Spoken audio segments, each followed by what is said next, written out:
As I had referenced in my earlier video today, I truly believe in giving credit where credit is due. This is Palm Beach Mayor Dave Kerner. He did the right thing. He stood up and did a very brave thing. Now, as many of you know, Southeastern Florida, very liberal. He is a Democrat. However, he stood up and told the truth about Governor DeSantis and refuted the 60 Minutes hit piece. And he's done so under a withering assault and barrage from people in his own party. I applaud this man for having the guts and spine and intestinal fortitude to do what he's done.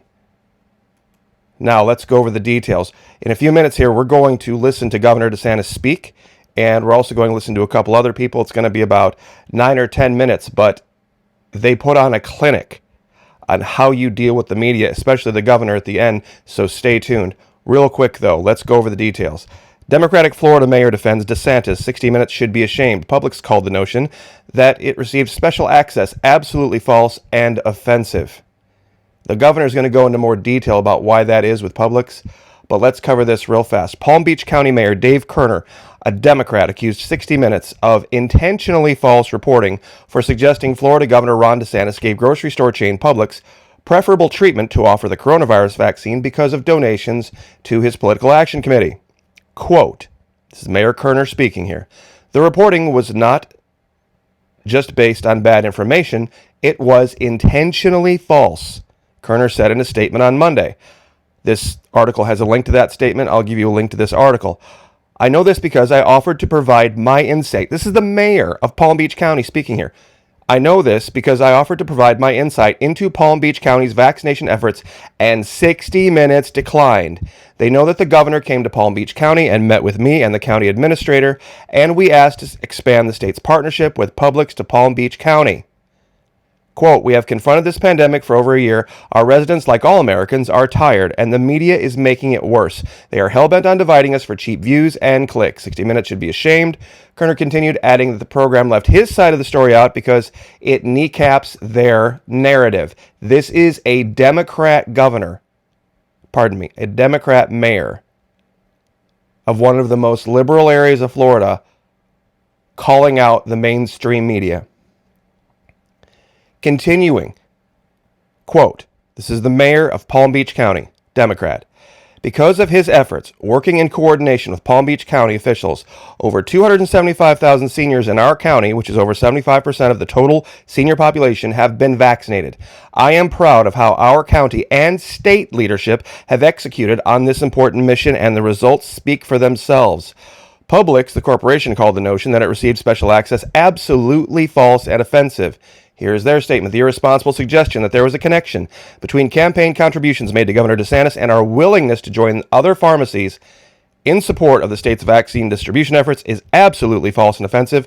We are proud of our pharmacy associates for administering more than 1.5 million doses of vaccine to date voluntarily, and for joining other retailers in Alabama, Florida, Georgia, South Carolina, Tennessee, and Virginia to do our part to help our communities emerge from the pandemic, a public spokesperson told Fox News.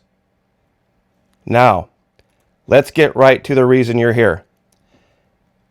We're going to jump. The first part of this is a lot talking about Hurricane Michael relief efforts and money that's being released. It's a little bit dry, and it's only really specifically pertaining to the people of that region. I will, of course, give you the link to this. Many people have already seen this.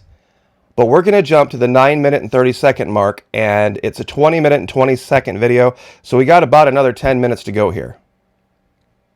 And what's being said here is incredibly accurate and sums everything up in a nutshell. So without any further delay, let me adjust the volume so you guys can hear this.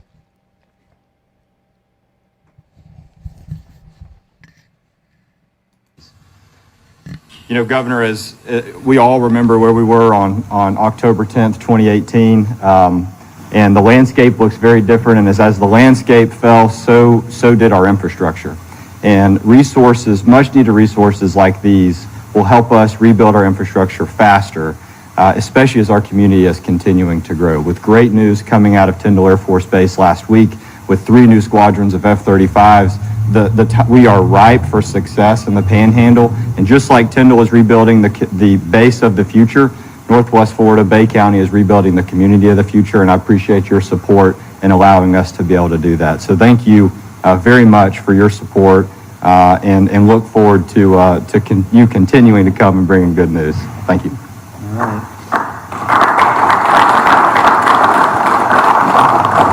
So now we just need these guys to do a good job over the next few weeks, make sure we're getting all our initiatives across the finish line during the legislative session. Look, I think that the Panhandle has done very well over the last year compared to many parts of the country. I mean, if you look at, in spite of the challenges in COVID, you have more people that want to come here. I was just talking to a great business lot yesterday about potentially moving one of the manufacturing plants to Bay County. People understand that this is a great place to be all across this coast. And if we were here a year ago, everyone was saying that Florida was it's going to be doom and gloom, massive problems. And you look now, they're going to redo these numbers, I said today or tomorrow coming out. We're going to have so much more revenue than anyone was forecasting. We've been getting 200, 250, sometimes even $300 million more a year in revenue than the forecast. More a month, more a month, even better. So more a month. So you're looking at that. If you look at just where we would be April, May, June, the last 3 months of the fiscal year, at that pace, that's between 700 and maybe even $1 billion in additional revenue. And I think that's a function of the fact Florida is open, people have the right to work, businesses have a right to operate, kids are in school, and we're helping to lead the way. So I think that we're going to be able to do a lot of good stuff as a result of the underlying health of the state relative to all these other states. I mean, you look, some of these states still have 8-9% unemployment, and we have 4.7%. And I have one of my number one industries crippled, the cruise. They won't let the cruises sail. And that's totally unacceptable. We want to try to get that going. But just think of all that activity, all the other tourism that we would normally get from Europe or South America. Those flights aren't going like they used to. So we're leading the way versus a lot of the other places nationally, but we have a lot more room to be able to do even better. And so I think that doing some great things in this legislative session, passing a really good, responsible, but good budget that's meeting our needs, I think is going to make a huge difference. And so I'm excited about the prospects. I'm excited what we can do here in Bay County. You guys need anything else? You good? Okay. All right. Well, we're going to work hard. Thank you. You guys have anything? Yes. Yeah. So primarily hurricane efforts have been under the Trump administration. Has the Biden administration been briefed on everything that's going on with Hurricane Michael? Are they still willing to help us? What's that looking like? The difference between the administrations? I don't know with respect to Michael, so I can't be sure about that. Obviously, with President Trump, I could pick up the phone and get him on the phone. Very good relationship. I didn't have to go through mountains of staff. Obviously, he wanted to help us because he really liked Florida. So there were a lot of unique things, I think, that happened during that time. And I think that's one of the reasons why we were able to do so well for Bay County. When I went up to see him, I came down, I told these guys, we're in this fight, we're going to help. I flew up to Washington shortly thereafter, and I'm in the Oval Office meeting with him about the money, about getting more of the reimbursements. And we asked for the 45 days at 100%, which that's hundreds of millions of dollars. And basically his staff and everyone they didn't want him to do it. I mean, you could tell some of them, well, let's discuss it. And all the president said was, you know what? Yeah, I got to be there for the folks in the Panhandle. So you tell them we're going to do it.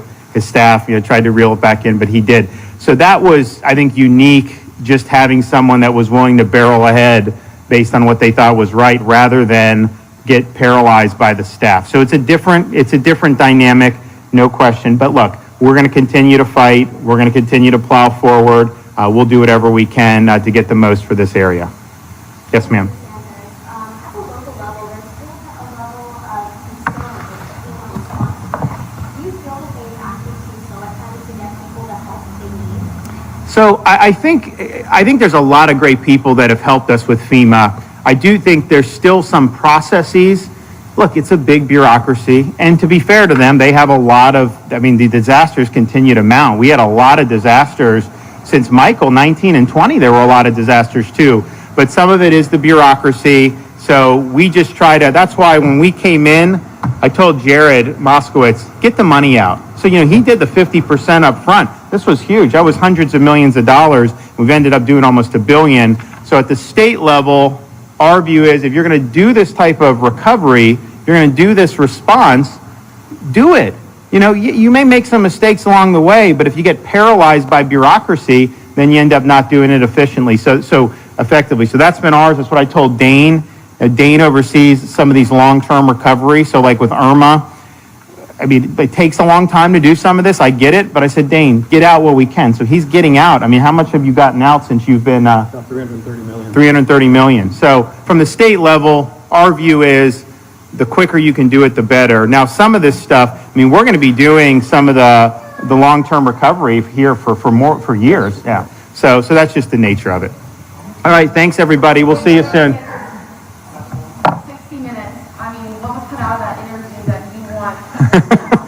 They cut out everything that showed that their narrative was a piece of horse manure. And it shows you how dishonest, these are smear merchants. That's why nobody trusts corporate media. They are a disaster in what they're doing. They knew what they were doing was a lie. I knew what they were doing was a lie. Everybody here knows what they were doing is a lie. They know that we know they're lying, and yet they continue to lie.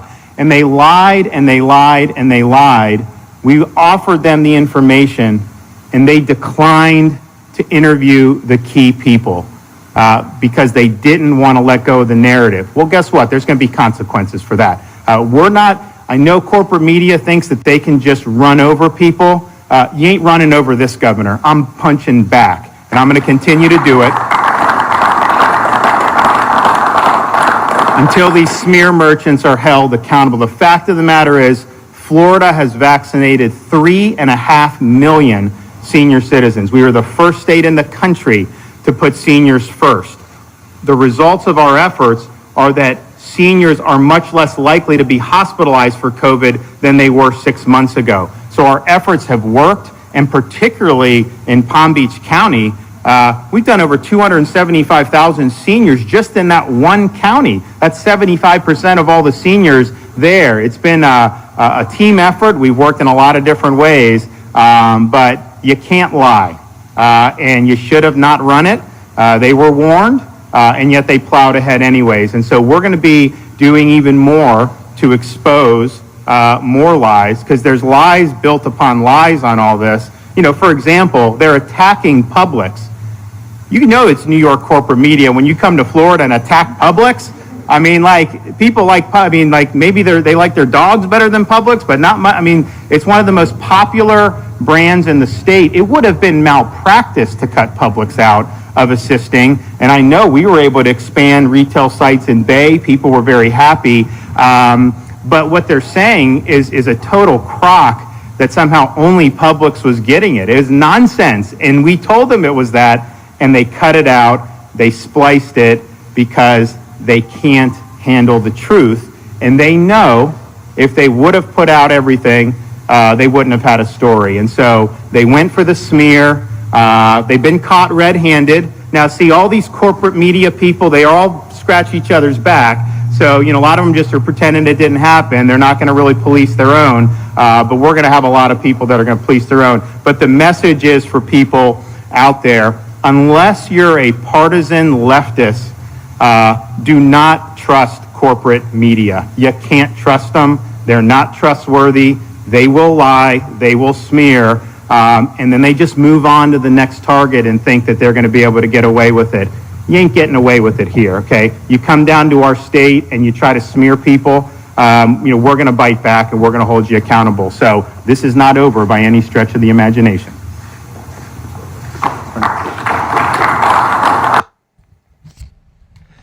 And that is how you win.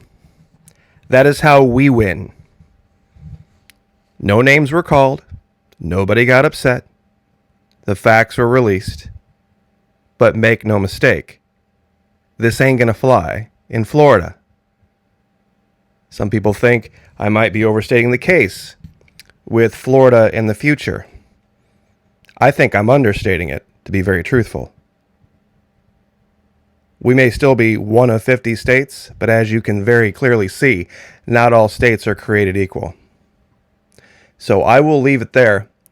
Once again, well done to the mayor of Palm Beach County for standing up like a true citizen of Florida and telling the truth. They're caught. They can't handle it, just like the governor said. God bless, like, share, subscribe, and we will see you next time.